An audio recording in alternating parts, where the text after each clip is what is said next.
Hello, and welcome to Papi Approved Movies. My name is Papi. And I'm Natalie.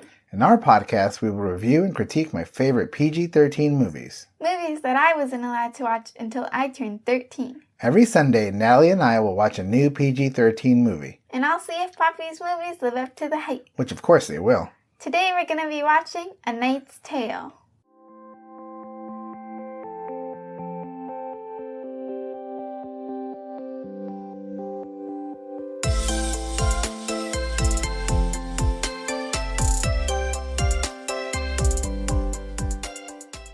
Before we begin, there will be spoilers. If you haven't seen the movie and don't want it to be spoiled, press pause and come back when you're finished. Now, Papi, tell me the deets on this movie. A Knight's Tale came out in 2001 with a runtime of 2 hours and 12 minutes. It was directed and written by Brian Helgeland. The main stars are Heath Ledger, Mark Addy, and Rufus Sewell. Fun facts. The movie takes place sometime in the mid-1300s. Geoffrey Chaucer, one of the characters in the movie, is a real poet and a writer from this time period. His famous works, The Canterbury Tales, is part of the inspiration of this movie. So, Nat, what do you think? I give this movie an overall 4 stars. 4 stars? Okay, so what did you think of it? It was cool, but it was kind of boring. Boring? Like, when was it boring? I don't know, it was just slow and it moved slowly. It was kind of a long movie, 2 hours and 12 minutes. Yeah, I didn't even think it was that long. When we were watching, I was like, this is going kind of long. I think it could have been like 20 minutes shorter.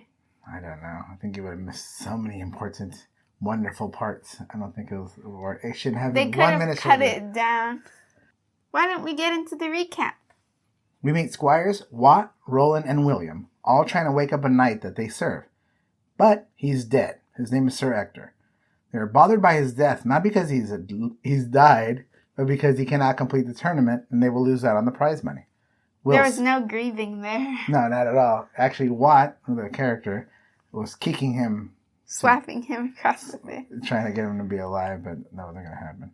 So Will secretly competes in his place and barely wins. Will tries to convince Watt and Roland that instead of splitting the prize money and going their own separate ways, that they use the money to buy equipment and train to keep competing in tournaments for bigger prize money. He was all like, give me your coins. And then they're like, no. And then he took them anyways. Like, what? And they weren't like, they didn't really seem to care that much. They were just holding them. He's like, okay, I'm going to take them now. They got into a fight. They started punching each other. Yeah, but he got the coins in the first place. He got bit. They bit him in the arm. Like, it was like, they didn't go down without a fight.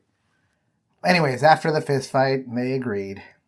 So, next thing we see is that funny training montage where Will is very skilled with a sword, but terrible at jousting. By the end of the montage, he's getting much better. On the way to the tournament in Rowan, they meet a naked man named Geoffrey Chaucer, a gambler and a writer. After noticing that Will is pretending to be a knight, Jeff asks for food and clothes in exchange for a plagiarized patent of nobility, a document proving Will is a knight. Yeah, he was just naked out on the streets. Well, so we later find out that it's because he was a gambler, and he literally lost the shirt off his back. No good? You don't care about that? Will agrees, and then he joins the crew. They get to Rowan, and the patent works. Will enters the tournament under a new name, Ulrich von Liechtenstein of Gelderland. I love this name. It's what I call my best friend Eric all the time. I call him Eric von Liechtenstein. Yeah, when that part came up in the movie, I was like, that's where it's from. I thought it was such a strange name. I think as you are watching my favorite movies, you're going to learn a bunch of the quotes that I say all the time. All the references that I think you're just crazy for. Well, Eric von Liechtenstein doesn't seem to care. He likes the name, I think. In the city, William spots a woman in white and falls in love. He follows her and asks her for her name and is denied. She says nope. William is then summoned by debt collectors who are holding Jeff. William asks for his release and promises to pay off his debt. Jeff joins the crew permanently as William's herald, and he gives huge speeches before each match to get the crowd on William's side. I would have fallen asleep during his thing, let's be honest here. It was way too long. No way, they were super exciting. No, there was so many unnecessary words, and I would have just fallen asleep. He was like a ring announcer for like a WWF wrestler, WWE wrestler. And I don't watch that. So. I know, but it's exciting. And everybody's like, yeah. No. Okay, Also, I remember there's like in the scene in the very beginning, they were doing the we will rock you. And there's like a bunch of people were clapping, right? But there was like 3 people in the whole crowd that were just clapping off beat, and it annoyed me so much. So in the beginning of that first tournament that Will pretended to be Sir Ector, the music being played in the background was We Will Rock You by Queen. Yeah. And those 3 people threw you off. They weren't clapping on beat. Yeah, it was making me angry. Oh, I'm sorry about that. The tournament begins, and Ulrich is a major boss in the sword competition, eventually winning it. Then his armor, originally Sir Ector's, cracks, and no blacksmith will fix it on credit. He eventually finds Kate, a woman blacksmith, who will do it when she hears all the men say that she sucks. We learn the lady in white's name is Jocelyn, and she is of noble origin. William sees her and asks Jeff to help come up with a good pickup line. He calls her an angel, and she smiles. She's of noble origin, so does that mean she's a Doña? Yeah, she's a Doña, I think. If we're looking back at the Mask of Zorro podcast, yeah, she's definitely a Doña. Then Count Adamar, a pompous jerk and jousting champion, ridicules William in front of everyone, drawing sneers from Jocelyn. I don't know.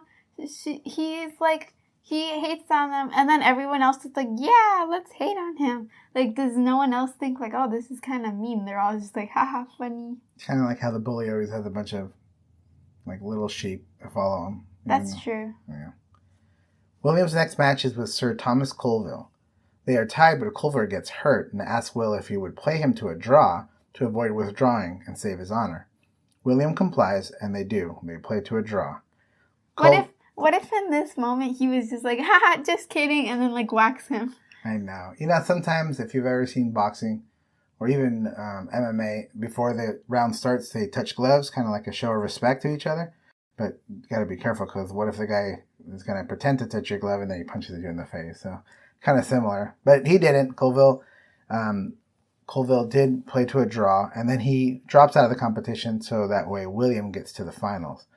There he faces Adamar, who demolishes Will and tells him he is unworthy. Because he's evil. Yeah, but he was a jousting champ. He knocked him down. Well, I don't think he knocked him off his horse. He just knocked his helmet off, right? Yeah, but even if you're like really good, that doesn't mean that you just like hate on everyone else. Yeah, he was just a snob. I hated that guy. And it was like unnecessary. It wasn't just smack talking. It was like, I hate you and your family. Yeah, he thought he was like low class knight. He said he was like a poor knight, no better than a peasant. That's what he called him earlier. Oh. At the award ceremony, William wins the sword portion of the tournament, and Adamar is the tournament champion. With the winnings, William pays off the debt collector and Kate. Then Christiana, Jocelyn's handmaiden, invites William to the banquet.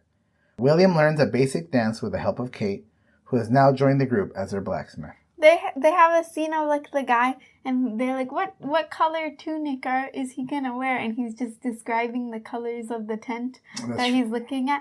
But then he ended up actually making the tunic. Like he sewed it. Like what skills? Yeah, Roland, right? It was Roland who did the actually sewing of it. Yeah. He tore the tent because they didn't have money to buy a tunic. The fabric. So he ripped off the fabric off a tent that they were staying at, and then he made a tunic out of it. And it looked pretty good, right? Yeah, it looks very professional. Very professional. At the banquet, William is out of place, and Adamar humiliates him again. Jocelyn comes in for the save, and they dance a cool modern dance to Golden Years by David Bowie. What'd you think of the dance scene? It was funny, but it was like, I thought it was cool at first because he like teaches the dance, and then they actually do the dance but repeated, so that was kind of cool. Because it's kind of a pet peeve when they're like, all right, guys, let's dance. And every single person knows the dance perfectly. But it was like, they kind of explained the dance before. But then they ruined it, and then they added new stuff. And I was like, oh, I was rooting for you. No, I love it in movies when everybody breaks into a perfectly choreographed dance. I think it's funny. I love every movie that has that. Yeah, like in like the Pitch Perfect, they all like know the songs in the bus and all of that. Is so funny. Yeah, and I love that song, Golden Years by David Bowie. And then Jocelyn, who's played by Shannon Sossaman, she was a dancer beforehand, so so she was showing off her dance skills. In the next scene, we see Kate make a new set of armor just for William, which is lighter and easier to maneuver in. They test it, and it's just as strong. What you think of that armor? It looked like a Halloween costume. Mm-hmm. And then she put her brand on it, which was what? Oh yeah, it was a little too perfectly a Nike check mark.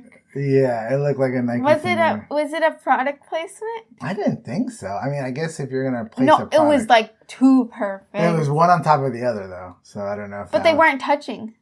No, they weren't touching. I know, but I don't know. It's not the exact Nike symbol. Like if you line that up with the shoe and the TV show, it would line up perfectly. Yeah, I think so. I don't know. You think it's product? I don't know if this movie had Nike product placement, considering that would be the only thing that had any Nike. So you're saying like Kate was the inventor of Nike almost 700 years ago. So. Yeah, but that would be the joke. But it's just product placement. I think it was the joke that was funny. At the next tournament, William is out for blood and better than ever. Adhemar is there, but withdraws as soon as he finds out that Sir Thomas Colville is actually Prince Edward, the future King of England. I don't know. The whole thing is like, oh, we can't kill him. Just don't kill him. The joust, there's things happen. You know, shreds of wood go flying. What if one blinds him? Or what if he falls off his horse and breaks his neck? I guess that's true.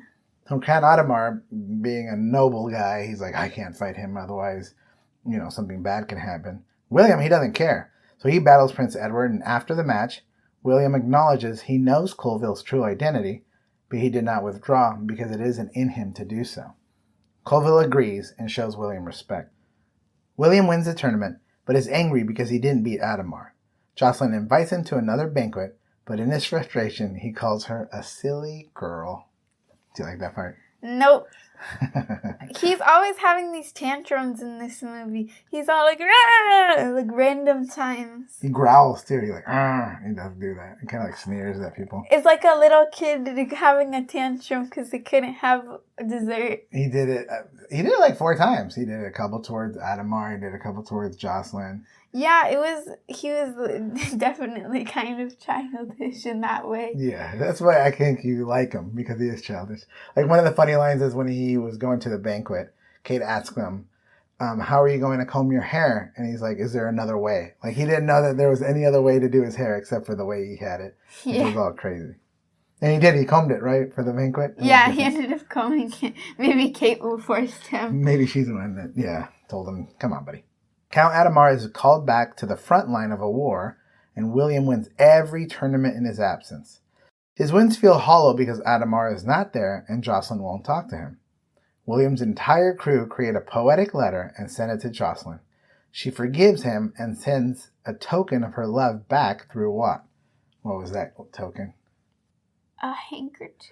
She sent him a kiss through Watt. I forgot. So she kissed Watt, and then Watt kissed him, which was the best scene. I love that scene. It was so funny because he was immediately like disgusted afterwards. No, so Watt he was the only one who, Yeah. He was like, he started spitting, right? Which is obviously inappropriate. But William took the kiss, thought about it, and then just got super excited because he knew that kiss came from Jocelyn. I thought that was funny. And the thought is that like Jocelyn kissed Watt for that to happen, which is funny. Yeah, you had to think of it. You don't see the kiss, but you find out later. Because he's like, did she give me anything? Did she give me a token? And Watt's like, yes. But he didn't want to give it to her because he didn't want to kiss him. Which is funny because Watt's a crazy character, so Must be his redheadness. His redheadness? Oh, I don't know about that. At the next tournament, the crew make a bet with some Frenchmen that William will win the tournament. William meets Jocelyn before the tournament, and when she asks for poetry, he says he is not ready. Well, we know why, right? Because he didn't write it all by himself. He had his whole crew help him write it. Yeah. And the part that really spoke to her was like made by Kate. Kate. Yeah. Hope, right? I think she said, end all letters with hope. Love it with hope. He tells her he will win the tournament for her, and she gets super angry and says that if he actually really truly loves her, then he will lose on purpose. And he says no. And he growls. He growls and he walks. He's like, no, I won't. And then he took off angry. Tantrum, part 2. Probably part 4. Because I remember he threw a tantrum earlier at Adhemar. William changes his mind and begins to take hit after hit, losing on purpose, as Jocelyn looks on, grimacing and smiling. Watt is furious because they're going to lose the bet, and he gets into a fight with Jeff, like starts punching him and stuff. It was so funny because he like gets hit by someone, and she's like, he loves me. Yeah, that's true. Like, he does love me. He's being almost slaughtered by these people. Jocelyn, convinced of his love, tells him that now she wants him to win. He wins the tournament, and she goes to him later that night. Inappropriate! She calls herself his prize. Did you hear that part? She says, I am your prize. What a weirdo. I know. The World Championship begins, and William is a force. Adamar is back, and he is visibly intimidated by William. That night, William goes and finds his father, who is now blind. It is a bittersweet reunion. I like this part of the movie. Made me sad. And it made you feel nothing, obviously. Unfortunately, Adamar's spies see William and inform the guards who are set to arrest William the next day. William is arrested and put in stocks, where people hit and throw things at him. His crew stand by him ready to fight the mob. It was sad because, like, the mob was all like, yay, let's go. And then, like, everyone's like, we don't like him now. And they're like, okay, I guess we don't like him now. And now they had no loyalty. That's true. There was a scene when they were doing, like, a parade in the town where a little boy waves at William. Mm-hmm. And then William waves back, and he thinks of himself when he was little. Yeah. That same boy smacks him in the head when he's in the stocks. Yeah. Yeah, I know. I was like, oh, that kid's a little fickle. Then out of the mob, Prince Edward appears, releasing William, and tells him that he admires him. Prince Edward knights him Sir William Thatcher. So no more Ulrich von Liechtenstein. Now we have William, who's a true knight now. I liked von Liechtenstein. Ulrich von Liechtenstein, yeah. The tournament final matchup is Count Adamar versus Sir William Thatcher. William knocks Adamar off his horse and wins the tournament, with his father listening from the stands. Jocelyn comes down and they kiss. The end. I love this movie, Natalie. Why don't you love it? 4 stars, actually. I'm pretty impressed. I thought you were going to like it less. It was boring. You didn't? Really? I didn't think it was very boring. I thought it was great. I loved all the characters. I thought they were all kind of funny and they brought something special to the group. Especially Heath Ledger. I'm a huge fan of Heath Ledger. Ulrich. William. Oh. I thought he was funny. He was cute. Very likable. Boyish. You know, in his tantrums and things like that. Maybe not boyish, more like immature. Maybe you're right. Sad thing about that is, as we know later on, Heath Ledger dies of an accidental overdose when he was 28 years old. I'm a huge comic book nerd, as you know, and his role as Joker is like one of the best roles of all time. Maybe that's on our list to watch, but he's so creepy in that movie, maybe we'll wait till you're 14 to watch it. What do you think? Okay. Yeah, because I think right now, you might have nightmares. Because he does a really great job in it. Oh no, hopefully not too good of a job for my sake. Yeah, I don't know. He's really good. Like, very dark, very intense. And he actually wins an Oscar for that role, sadly, but he doesn't receive the award because he dies before. Oh, that's awful. Did he get it? Was it like the award ceremony? After he passed away. Yeah. Oh, that's awful. You know, the movies come out and then the award ceremony come out like months later, if not a year later. All right, I want to ask you about names in this movie. So, kind of names and the identity of people. So, as our leader guy, Heath Ledger's character, is William. Ulrich von Liechtenstein, Sir William at the end. And all those names for our leader had their own kind of significance. Did you notice that about the movie? Did you think about how names and your title had a lot to do with who you were? Not really. I thought it would be a bigger deal how he was going to talk to Jocelyn and be like, I'm not actually a knight, but she like didn't care, so. She didn't. So when she found out that William was his real name, she said she doesn't care. I thought it would be like the stereotypical story, like, you lied to me. I thought we had something. I thought that's how it was going to be. But she was like, I don't care. I think her line was, I don't care what your name is as long as I can call you. I don't care what I call you as long as I call you mine. Yeah. Yeah, so I like that. All right. Could this movie still be made today? Well, I think this could be made today, especially since I think Jocelyn was seen as kind of like a powerful woman and all of that. There's like a scene I remember where they're in the church where she's like telling him to lose it, and then they're like screaming, right, because he's having a tantrum, and then some guy comes in and he's like, quiet, woman, and she's like, don't tell me to quiet when you just leave him alone. Like, why are you only shushing me and not him? Yeah, that's true. He kind of gets away with being loud and obnoxious, and the guy comes and yells at her like it's her fault. Yeah, but this is like okay because she acknowledges it. Yeah, that's true. There's a couple of reverent scenes with Will. Actually, a few. First off, he walked into the church and uses the holy water to clean his hair and his head, which I guess he was doing his hair a different way. Maybe he learned that from Kate. Also, he rides a horse into a church in one scene. Yeah. He didn't notice he was in the church, but he did. And then he screams in the church when he's having his tantrum. Right. And later he says something very controversial. He says that he says his rosaries to Jocelyn. Kind of like he looks up to her as the ever most important being to him. Yeah, but then that was funny because Watt was like, blasphemy. Yeah, Watt calls him out for blasphemy. And then like cracks his his shoulder back into place. So that is pretty funny. Anything else about being made today? Yeah. So William, during the whole blacksmith thing, William was like disgusted because they were like, can you help me fix this? They're like, no. And then he finally gets to one guy and he's like, you can have the woman. Like, she's over there. You can she can do it for you. And he's like, ew, why? Did he act like that? Did he respond like that? Yeah, he was like, a woman? Oh, okay, I don't remember that. I remember the scene. I just don't remember that reaction. I think it was Roland to Watt, but said like, you hit like a girl. Mm-hmm, that's right.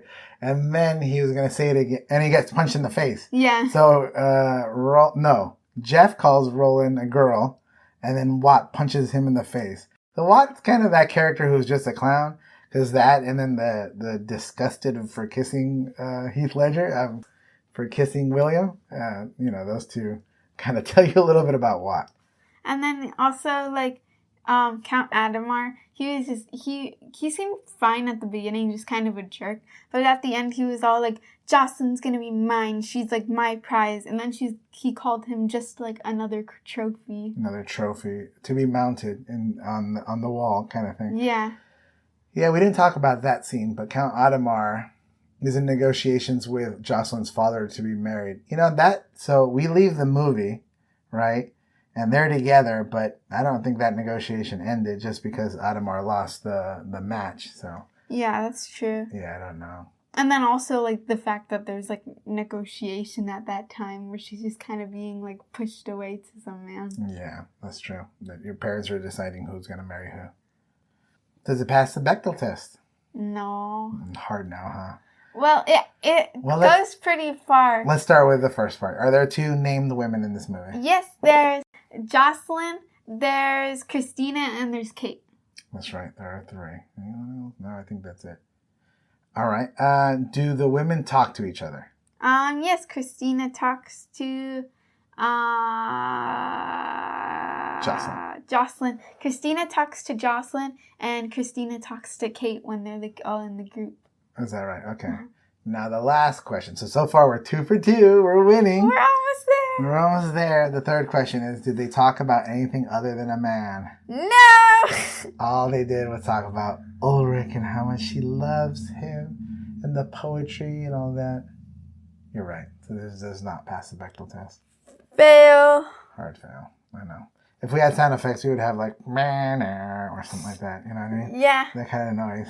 Okay, we'll have to figure out how to do sound effects. Oh, we make our own? No. All right, maybe. We'll figure this out. One day we'll have sound effects when we know we've made it big. You'll hear us put a big or like ding ding ding or something like that.